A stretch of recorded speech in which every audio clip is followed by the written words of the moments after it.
मज्क्ञिम निकाय 115 बहुधातुक सूत्र। इस सूत्र में भगवान ने बहुत धातुओं के बारे में बताया गया है। मैंने ऐसा सुना था, एक समय भगवान श्रावस्ती में जैतवन में अनाथपिंड का जो आश्रम है वहाँ पे विहार कर रहे थे। वहाँ पे भगवान भिक्षुओं को अभिसंबोधन किया, भिक्षवे जी बंदे। ऐसा करके उन भिक्षुओं ने प्रत्युत्तर दे दिया। भगवान इस प्रकार बताया, भिक्षुओं, जो कुछ भय संसार में उत्पन्न होता है वो सब बाल लोगों के कारण होता है, पंडितों के कारण नहीं। बाल का मतलब मूर्ख आदमी जो उसको ज्ञान नहीं है। पंडित का मतलब जो अच्छा आदमी है, जिसको ज्ञान है, उसी को पंडित कहता है। धर्मिष्ठ व्यक्ति को पंडित कहता है, जो व्यक्ति धर्मिष्ठ नहीं है उसको मूर्ख कहता है या बाल कहता है। भिक्षुओं, जो कुछ उपद्रव संसार में है वो सब मूर्ख लोग से आता है, पंडित लोग से नहीं। जो कुछ अपघट या कष्ट या दौर्भाग्य संसार में उत्पन्न होता है सब मूर्खों के कारण उत्पन्न होता है, पंडितों के कारण नहीं। भिक्षुओं, कोई घर तृण से या सूखा ग्रास से बनाया हुआ है, सूखा लकड़ी से बना हुआ है, उसमें जो अग्नि पकड़ जाता है वो अग्नि कोई बड़ा घर को भी जो बिल्कुल बंद रखता है, उसके अंदर अच्छी तरफ प्लास्टरिंग किया है, उसके अंदर बिल्कुल हवा नहीं है, ऐसा बड़ा घर को भी वो जला देता है। इसी प्रकार भिक्षुओं, जो कुछ भय उत्पन्न होता है वो मूर्ख से ही आता है, पंडितों से नहीं। जो कुछ उपद्रव उत्पन्न होता है वो सब मूर्ख से ही होता है, पंडितों से नहीं। और जो कुछ अपघट या कष्ट उत्पन्न होता है वो सब मूर्ख से ही उत्पन्न होता है, पंडितों से नहीं।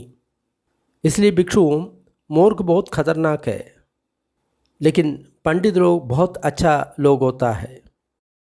मूर्ख लोग उपद्रव करने वाला होता है, लेकिन पंडित लोग उपद्रव नहीं करता। मूर्ख लोग बहुत अपघट करने वाला है, लेकिन पंडित लोग अपघट नहीं करता, उससे कोई कष्ट उत्पन्न नहीं होता। भिक्षुओं, एक पंडित से या धर्मिष्ठ व्यक्ति से कभी भय, उपद्रव या कष्ट वो कभी उत्पन्न ही नहीं होता। इसलिए भिक्षुओं, आप लोगों को इसी प्रकार शिक्षा ग्रहण करना चाहिए। हम लोग पंडित रहेंगे, हम लोग अन्वेषण करेंगे, नहीं तो मीमांसा, प्रज्ञा से देखने के लिए मीमांसा ऐसा कहता है, हम तो खोजने वाला रहता है। जब भगवान ऐसा बोला तब आयुष्मान आनंद भगवान को ऐसा बोला, बंदे, किस प्रकार एक भिक्षु, उसको हम पंडित कहता है या मीमांसको ऐसा उस आदमी को कहता है, वो कैसा है? मीमांसकों का मतलब वो खोज कर लेता है, पंडित का मतलब जो धर्मिष्ठ है, सब धर्मों को जानता है। भगवान जब ऐसा बताया तो आयुष्मान आनंद भगवान को ऐसा कहा, बंदे, एक भिक्षु को पंडित या मीमांसको ऐसा कहने का उसका योग्यता क्या होना चाहिए? मीमांसकों का मतलब जो खोज करने वाला, प्रज्ञा को ढूंढने वाला, ऐसा मीनिंग ले सकता है। यदोखो आनंदा भिक्षु धातु कुशलो च होदी, आयतन कुशलो च होदी, पटिच्च समुत्पाद कुशलो च होदी, ठान ठान कुशलो च होदी। आनंदा, जब एक भिक्षु धातु कुशल, इसका मतलब सब धातुओं के बारे में वो जानकारी पा लेता है, उसमें कुशल हो जाता है। और आयतन, आयतन का मतलब जो दरवाज़ा है उसको आयतन कहता है। अपना 6 इंद्रिय है उसको आयतन कहता है। मन भी एक इंद्रिय है, तो उसमें कुशल होना चाहिए, माने उसके बारे में सब कुछ जानने वाला होना चाहिए। और जो पटिच्च समुत्पाद कुशलो, इसका मतलब जो पटिच्च समुत्पाद है उसमें कुशल होना चाहिए।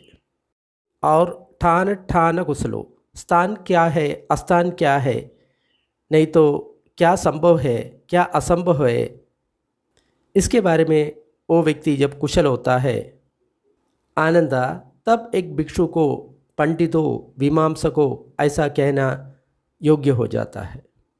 बंदे, एक भिक्षु को धातु कुशलो ऐसा करके कब कहता है? कब एक भिक्षु धातु में कुशल हो जाता है? आनंदा, यहाँ पर 18 एलिमेंट है, 18 धातु है, जैसा चक्षु धातु, रूप धातु, चक्षु विज्ञान धातु। यहाँ पे चक्षु है यानी आँख है, और उसका विषय जो रूप है, और उससे जो उत्पन्न होने वाला चक्षु विज्ञान है, ये तीनों को धातु कहता है। इसी प्रकार शोध धातु, सद्ध धातु, शोध विज्ञान धातु। स्रोत या कान है, और उसका जो विषय है शब्द है, और उससे जो उत्पन्न होने वाला जो विज्ञान है उसको शोध विज्ञान ऐसा कहता है, स्रोत विज्ञान। इसी प्रकार घाण धातु, गंध धातु, घाण विज्ञान धातु। जो नाक है और जो गंध है, और उसको दोनों के संबंध से होने वाला घ्राण विज्ञान है। इसी प्रकार जिह्वा धातु, रस धातु, जिह्वा विज्ञान धातु। जो जीव है, रस है, उस दोनों से जो विज्ञान उत्पन्न होता है। काय धातु, फोडब्ब धातु, काय विज्ञान धातु। जो काया का धातु है और स्पर्शव्य धातु है, और उससे जो विज्ञान उत्पन्न होता है वो धातु। मनो धातु, धम्म धातु, मनोविज्ञान धातु। मन है, उसका धर्म है, उससे उत्पन्न होने वाला विज्ञान है। आनंदा, जब एक भिक्षु इस 18 धातु को यथाभूत जानता है, देखता है, उसको आनंदा दादु कुशलो भिक्षु ऐसा कह सकता है। यहाँ पे जानता पश्सदा ऐसा कहता है। इसका मतलब उसको जानता है, ध्यान करके ये सब के चीज़ में वो जानता है और देखता है। एक व्यक्ति जब ध्यान करके चलता है तो कोई रूप देखता है, तो उसको समझ में आ गया ये रूप धातु का उत्पन्न हो गया। चक्षु तो है ही, चक्षु में रूप जब टक्कर हुआ तब चक्षु विज्ञान का उत्पत्ति हो गया। इसी प्रकार वो 6 इंद्रियों को और उसके विषयों को, उससे जो उत्पन्न होने वाला विज्ञान को सही प्रकार जानता है और देखता है। इसका मतलब विपश्यना करके या ध्यान करके भीतर देखता है, तब उसको धातु कुशलो ऐसा करके कहता है। फिर आयुष्मान आनंद ने पूछा, बंदे अन्य कोई प्रकार है जिससे भी एक भिक्षु को धातु कुशलो ऐसा कह सकता है? बिल्कुल है आनंदा। आनंदा, यहाँ पे ये जो 6 धातु है, पृथ्वी धातु या भूमि धातु, आपो धातु माने जल धातु, तेजो धातु अग्नि धातु, वायु धातु वायु का धातु, आकाश धातु आकाश का धातु, विज्ञान धातु जो विज्ञान है, ये जो धातु है। आनंदा, जब एक भिक्षु ये 6 धातु को अच्छी तरफ जानता है, देखता है, उन लोगों को धातु कुशलो भिक्षु ऐसा कह सकता है। तब आयुष्मान आनंद ने भगवान को पूछा, बंदे कोई अन्य प्रकार है जिससे एक भिक्षु को धातु कुशलो भिक्षु ऐसा बुला सकता है? भगवान ने बोला, हे आनंद, अन्य प्रकार भी है।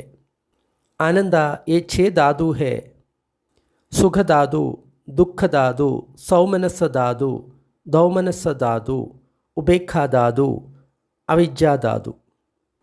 सुख धातु का मतलब जो सुख का अनुभव करता है, दुख धातु का मतलब जो दुख का अनुभव करता है, सौमनस मन में जो सुख होता है, दौमनस मन में जो दुख होता है, उपेक्षा जो उपेक्षा होता है, समता होता है, और अविद्या अविद्या होता है। ये सबको भगवान धातु करके बुलाता है। इसका मतलब जो धातु का मतलब सबसे अल्टीमेट जो चीज़ है उसी को धातु कहता है।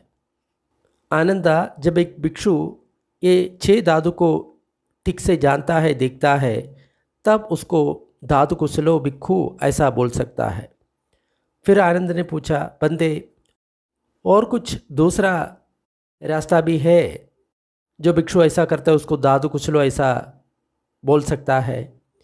बिल्कुल आनंदा, ये जो 6 धातु है, काम धातु, इसका मतलब जो 5 इंद्रियों में जो आसक्ति होता है, काम होता है, उसका धातु। निक्खम धातु जो निष्क्रमण करता है, उस काम में बिना पड़े हुए उससे बाहर निकलने के लिए जो कोशिश करता है, उसको निक्खम धातु कहता है। व्याबाद धातु, इसका मतलब जो द्वेष का धातु है। अव्याबाद धातु जो देश से बाहर निकलता है, उसी को। विहिंसा धातु जो हिंसा का चिंता मन में उत्पन्न होता है, उसी को। अविहिंसा धातु जिसमें जो विहिंसा का उत्पत्ति नहीं होता उसको अविहिंसा दादू ऐसा कहता है। जब एक भिक्षु इसको ठीक तरह से जानता है, देखता है, तो उसी को दाद कुशलो ऐसा करके बोल सकता है। तब आनंद ने पूछा, बंदे और कोई प्रकार से एक भिक्षु को दाद कुशलो ऐसा कह सकता है? तो भगवान ने बोला, हाँ आनंद, ये 3 दादू है, कामदादू, रूपदादू, अरूपदादू। कामदादू का मतलब काम लोग का जो दादू है उसको कामदादू कहता है। इसका मतलब जो मनुष्य है, देवता है और 4 अधोगति का जो लोग है उसको कामलोक कहता है, उसका जो दादू है। और रूप दादू का मतलब जो रूप ब्रह्मलोक का जो दादू है, 16 रूप ब्रह्मलोक का जो दादू है। और अरूप दादू, जो 4 अरूप ब्रह्मलोक का दादू है, उसी को अरूप दादू कहता है। इसका मतलब हम अनुभव करते हुए ये सारा जो लोगों का जो अनुभव भीतर होता है, तब उस भिक्षु को दाद कुशलो ऐसा करके कहता है। हम जब ध्यान करता है तो जो वेदना होता है वो हो सकता है कामलोक का वेदना है, बहुत तीव्र कठिन वेदना होता है तो समझना चाहिए अधोलोक का वेदना है, उसका संस्कार निकल रहा है। और सुख संवेदना जब निकल रहा है तो समझना चाहिए ये मनुष्य लोक का या देवलोक का जो संवेदना आ रहा है। उससे भी जो सूक्ष्म संवेदना आ रहा है, सुख संवेदना आ रहा है, तो समझना चाहिए वो रूप ब्रह्मलोक का संवेदना चल रहा है। और उससे भी जो सूक्ष्म संवेदना चलता है तो समझना चाहिए ये अरूप धातु का संवेदना है। आनंदा, जब एक भिक्षु ये 3 धातु को ठीक से जानता है, देखता है, तब उसको धातु कुशलो भिक्षु ऐसा कह सकता है। तब आनंद ने पूछा, बंदे और कोई प्रकार से एक भिक्षु को धातु कुशलो ऐसा कह सकता है? भगवान ने बोला, हाँ आनंद। आनंदा, ये 2 धातु है, संघात धातु, असंघात धातु। जो संस्कार का जो धातु है और संस्कार विहीन जो धातु है, जब एक भिक्षु ये 2 धातु को ठीक से जानता है, देखता है, तो उसको धातु कुशलो ऐसा कह सकता है। क्या है संघात धातु, ये असंघात धातु? जो कुछ हम अनुभव निर्वाण से पहले हमारा भीतर होता है वो सारा अनुभव संघात धातु ऐसा करके कह सकता है, संस्कारों के कारण होता है। जब सारा संस्कार खत्म होता है तब असंघात धातु या निर्वाण का जो धातु है उसको हमारा अनुभव में आ जाता है। निब्बाण भी एक धातु है। तब एक भिक्षु को धातु कुशलो ऐसा कह सकता है। इसका मतलब अपने शरीर में जो कुछ है उसको सबको जानना है, स्थूल स्थिति को लेकर के उसका सबसे सूक्ष्म अवस्था तक हमको देखना है, तो कोई चीज़ अनजाना ना रह जाए। तो सबसे सूक्ष्म स्थिति को यहाँ पे धातु कहता है। तो अभी धातु के बारे में सारा बात हो गया। अभी आयतन के बारे में पूछता है। आयतन का मतलब जो दरवाज़ा है, जो 6 आयतन है, जो इंद्रिय है, उसको आयतन कहता है। तब आनंद ने भगवान को पूछता है, बंदे ये आयतन कुशलो भिक्षु इसको किसको कहता है? तब भगवान ने बोला, आनंदा, ये 6 अंदर का आयतन और 6 बाहर का आयतन होता है। चक्षु और रूप, श्रोत और शब्द, घ्राण और गंध, जिह्वा और रस, शरीर और स्पर्शव्य, मन और धर्म। इसमें चक्षु अंदर का आयतन है और रूप बाहर का आयतन है। ऐसे ही जो नाक है अंदर का आयतन है और गंध बाहर का आयतन है, ऐसा समझना चाहिए। आनंदा, जब एक भिक्षु ये अंदर का और बाहर का ये 6 आयतन को ठीक तरफ से जानता है, देखता है, तो उस भिक्षु को आयतन कुशलो भिक्षु ऐसा कह सकता है। ये जान दो पश्सदो, इस बात को हम देखना है। पश्सदो का मतलब उसको विशेष प्रकार से वो देखता है, विपश्यना करके देखता है, जानता है कि मतलब वो प्रज्ञा से जानता है, उसका सही धर्म से, स्वभाव से ऐसा देखता है। मेरली ऐसा देखने से काम नहीं बनता। उसमें अनित्यता का स्वभाव है, दुख का स्वभाव है, अनात्म का स्वभाव है, तृष्णा का जो स्वभाव है, परिवर्तनशील का जो स्वभाव है, इस सब को हमको देखना है। तभी सही तरह से देखना हुआ, तभी सही तरह से जानना हुआ। तो इसी के लिए ध्यान करना होगा। बिना ध्यान करके हम इसको जान नहीं सकते, देख नहीं सकते। बिना ध्यान करके हम जानने के लिए कोशिश करेंगे, देखने के लिए कोशिश करेंगे, वो स्थूल रूप से देखना और जानना होगा।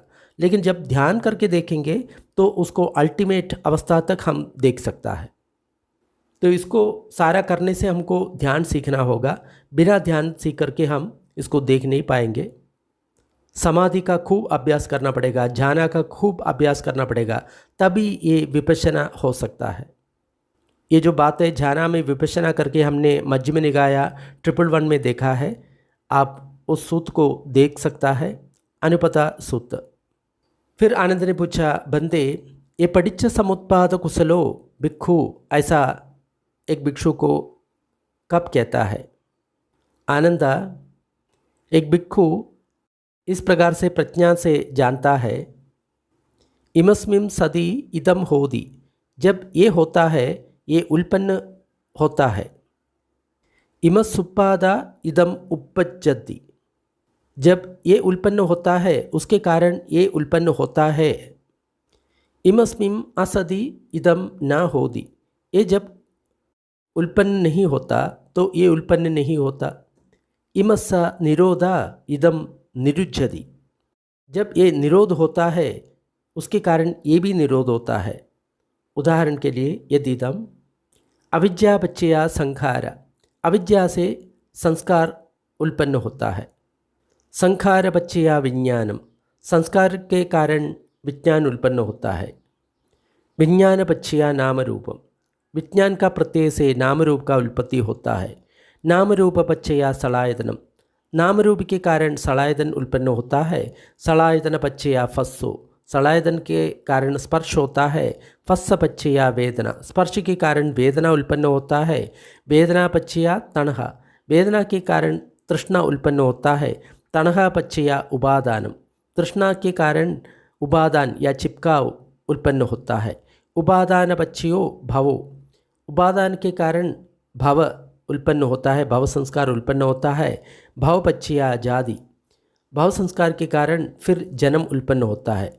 जाति बच्चया जरा मरणम शोक परिदेव दुख दोमन सुभायासा संभवन्ति, तो ये जो जाति के कारण जरा मरणम शोक परिदेव दुख दोमनस उपायास यानी प्रयास, ये सब उत्पन्न होता है। एवमेतस्स केवलस्स दुःखकन्दस्य समुदयो होति, इस प्रकार केवलम दुख कंद का उत्पन्न होता है। अविद्याय त्वेव अशेष विराग निरोधा संखार निरोधो, जब ये अविद्या है पूर्ण रूप से निरोध होता है तो संस्कार का निरोध होता है। संखार निरोधा विज्ञान निरोधो, जब संस्कार का निरोध होता है विज्ञान का निरोध होता है। विज्ञान निरोधा नाम रूप निरोधो, जब विज्ञान का निरोध होता है नाम रूप का निरोध होता है। नाम रूप निरोधा सलायतन निरोधो, जब नाम रूप का निरोध होता है तो ये जो 6 आयतन है उसका निरोध होता है। सलायतन निरोधा फस्स निरोधो, जब सलायतन का निरोध होता है स्पर्श का निरोध होता है। फस्स निरोधा वेदना निरोधो, जब स्पर्श का निरोध होता है वेदना निरोध होता है। वेदना निरोधा तन्हा निरोधो, तृष्णा निरोध होता है। तन्हा निरोधा उपादान निरोधो, जब तृष्णा निरोध होता है उसके प्रति जो उपादान है चिपकाव है वो खत्म होता है। उपादान निरोधा भाव निरोधो, जब उपादान निरोध होता है भाव निरोध होता है। भाव निरोधा जाति निरोधो, जब भाव निरोध होता है जाति या जन्म निरोध होता है। जाति निरोधा जरा मरणम शोक परिदेव दुख दोमन सुपायास निरुज्जन्ति, जब जाति निरोध होता है जरा मरणम शोकम परिदेवम दुखम दौर्मनसम उपायासम, ये सब निरोध होता है। एवमेतस्य केवलस्य दुःखकन्दस्य निरोधो होति, इस प्रकार केवल इस दुख कंद का परिपूर्ण निरोध होता है। इत्तावतो को आनंदा पटिच्च समुत्पाद कुशलो भिक्षवोदि अलम वचनयाति, इस प्रकार एक भिक्षु को पटिच्च समुत्पाद का कुशल है ऐसा करके कहता है। फिर आयुष्मान आनंद ने भगवान को पूछा, बंदे ठान ठान कुशलो भिक्षुदी अलम वचनयादि, किस भिक्षु को स्थान अस्थान का कुशल है ऐसा करके कहता है। इसका मतलब जो संभव है या असंभव है ठाना ठाना कुशलों का मतलब उसको ये समझ में आ जाता है क्या है संभव, क्या है असंभव, किसको क्या संभव होता है, किसको क्या असंभव होता है, इसमें वो कुशल हो जाता है। तब भगवान ने बोला, आनंदा, एक भिक्खु, इद आनंद भिक्खु अट्ठानमेदम अनवकाशो यम दिट्ठि संपन्नो पुग्गलो कंजी संहारम निच्छदो उपगच्छय्य नेदम ठानम विज्जति पजानादि। आनंदा, एक दृष्टि संपन्न व्यक्ति को, दृष्टि संपन्न का मतलब जो 4 आर्य सत्य है उसी को ही प्रज्ञा बोलता है, उसी में संपन्न जो व्यक्ति है वो व्यक्ति कोई संस्कार को नित्य है ऐसा नहीं मान सकता। वो बिल्कुल अस्थान में है, उसका कोई स्थान नहीं है। लेकिन एक बुद्धजन है, साधारण व्यक्ति है, वो कोई भी संस्कार को नित्य मान सकता है, ये स्थान है, ये हो सकता है। एक दृष्टि संपन्न व्यक्ति को कोई भी संस्कार को सुख है ऐसा करके नहीं मान सकता, ये अस्थान है।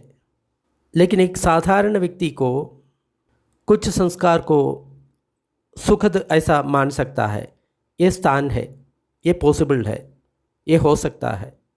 एक दृष्टि संपन्न व्यक्ति को, यानी उसको जो प्रज्ञा परिपूर्ण हो गया उस व्यक्ति को, यानी अरहंत हो गया, मुक्त हो गया, उस व्यक्ति को कोई भी धर्म को ये मैं है ऐसा करके नहीं मान सकता, ये अस्थान है।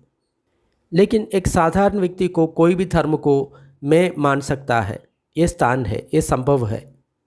एक दृष्टि संपन्न व्यक्ति कभी अपना माँ को वध नहीं कर सकता, ये असंभव है, अस्थान है। लेकिन एक बुद्धजन या साधारण व्यक्ति अपने माँ को मार सकता है, ये स्थान है, ये हो सकता है।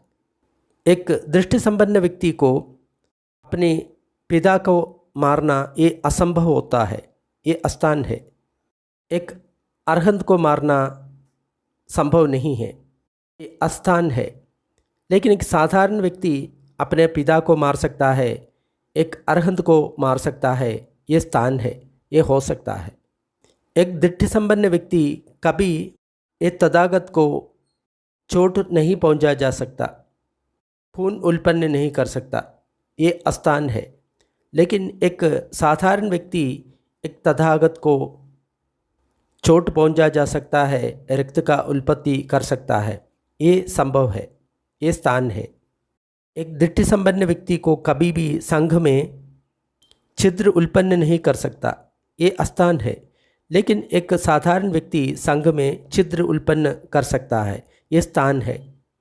एक दृष्टि संपन्न व्यक्ति कभी भी अपने आप को दूसरा शास्त्रा के समीप उपदेश के लिए नहीं जा सकता, ये असंभव है। लेकिन एक साधारण व्यक्ति दूसरे शास्त्रा के पास जा सकता है, ये स्थान है, संभव है।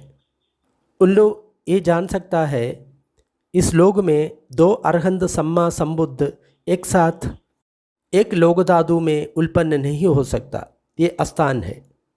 लेकिन इस लोक धातु में एक अरहंत सम्मा संबुद्ध उत्पन्न हो सकता है, ये संभव है, ये स्थान है।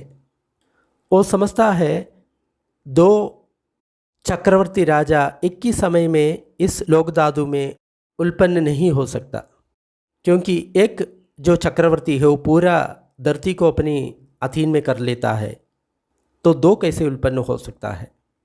लेकिन उन लोग जानता है एक ही जो चक्रवर्ती राजा एक लोक धातु में उत्पन्न हो सकता है, ये स्थान है। उन लोग ये जानता है एक स्त्री कभी अरहंत सम्मा संबुद्ध नहीं बन सकता, ये अस्थान है। लेकिन एक पुरुष अरहंत सम्मा संबुद्ध बन सकता है, ये स्थान है, ये हो सकता है। उन लोग ये जानता है ये स्त्री कभी एक चक्रवर्ती राजा नहीं बन सकती, ये उन लोग जानता है, ये अस्थान है। लेकिन उन लोग ये जानता है एक पुरुष एक चक्रवर्ती राजा बन सकता है, ये स्थान है, ये हो सकता है। उन लोग जानता है एक स्त्री कभी एक सक्का या देवों का राजा का काम नहीं कर सकता, एक मार का काम नहीं कर सकता, एक ब्रह्मा का काम नहीं कर सकता। ये सब आस्थान है। लेकिन उन लोग जान सकता है एक पुरुष एक सखा का काम कर सकता है, मारा का काम कर सकता है, ब्रह्मा का काम कर सकता है। ये स्थान है, ये हो सकता है। उन लोग ये जानता है काया वाणी और मन की दुष्कर्म से कभी भी इष्ट अनुकूल आग्रह करने वाला जो विपाक है या परिणाम है, ये उल्पन्न नहीं हो सकता। ये अस्थान है। इसका मतलब हम काया वाणी मन से कोई भी दुष्कर्म करे तो कभी भी उसके कारण उसका जो परिणाम या फल सुखदायक अपने मन के अनुकूल अच्छा नहीं हो सकता। लेकिन काया वाणी और मन का दुष्कर्म से अनिष्ट जो नहीं चाहता, अनुकूल नहीं है, ऐसा विभाग ऐसा फल हो सकता है। ये स्थान है, ये हो सकता है। उन लोग ये जानता है अच्छा काया वाणी और शरीर के कर्म के कारण कभी अनिष्ट अनुकूल नहीं है, पसंद नहीं है, ऐसा विभाग या फल नहीं हो सकता। ये अस्थान है। लेकिन उन लोग जानता है अच्छा काया वाणी या मन का कर्म से इष्ट अनुकूल अच्छा फल आ सकता है, ये संभव है। उन लोग ये जानता है कोई व्यक्ति काया का वाणी का मन का दुष्कर्म कर लेता है, उसके कारण मरने के बाद स्वर्ग में अच्छा जगह में जन्म लेना ये अस्थान है, ये नहीं हो सकता। उन लोग ये जानता है अगर मान लो कोई भी व्यक्ति काया वाणी और मन का दुष्कर्म करने से मरने के बाद अधोलोक में, नरक लोक में, दुर्गति में, अधोलोक में वो जन्म सकता है। ये स्थान है, ये हो सकता है। उन लोग ये समझता है कि कोई व्यक्ति काया वाणी शरीर से अच्छा कर्म करता है, उसी के कारण मृत्यु के बाद उसको कभी भी दुर्गति, अधोलोक, नरक लोक, पशु पक्षी का लोक, ये लोग नहीं मिल सकता। ये अस्थान है। लेकिन कोई भी व्यक्ति अपना शरीर वाणी मन से अच्छा कर्म कर लेता है, मृत्यु के बाद अपना शरीर छूटने के बाद वो स्वर्ग में, अच्छा लोक में उत्पन्न होना ये संभव है, ये स्थान है। आनंदा इसी प्रकार एक भिक्षु ठान ठान कुशलो भिक्षु ऐसा कहता है। इसका मतलब स्थान क्या है, अस्थान क्या है, उसमें कुशल हो जाता है।